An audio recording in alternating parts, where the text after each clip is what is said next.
నమస్కారం ఈటీవీ 360కి స్వాగతం. ముందుగా ప్రధానాంశాలు. సమష్టి పోరాటాలతో సమస్యలు అధిగమిద్దాం. నవనిర్మాణ దీక్ష ప్రతిజ్ఞ చేయించిన సీఎం. వాడవాడల ఉద్యమ స్ఫూర్తిగా నవనిర్మాణ దీక్ష. రాష్ట్రాభివృద్ధికి కలిసికట్టుగా నడుస్తామని ప్రతిన.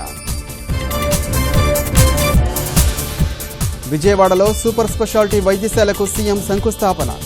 అత్యాధునిక సౌకర్యాలతో నిర్మాణం. ప్రకాశం జిల్లాలో ఖాళీ అవుతున్న వైకాపా. తెలుగుదేశంలో చేరిన కందుకూరు ఎమ్మెల్యే.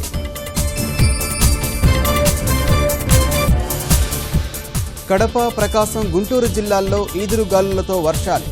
లోతట్టు ప్రాంతాలు జలమయం. 4 రోజుల్లో భారత్ను తాకనున్న రుతుపవనాలు. ఈ ఏడాది వర్షాలు ఆశాజనకమేనన్న వాతావరణ శాఖ.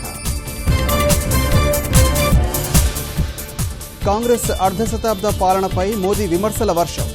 పేదరిక నిర్మూలనలో ఏం సాధించారని సూటి ప్రశ్న. గుల్బర్గ్ సొసైటీ మారణహోమం కేసులో తీర్పు వెల్లడించిన ప్రత్యేక కోర్టు.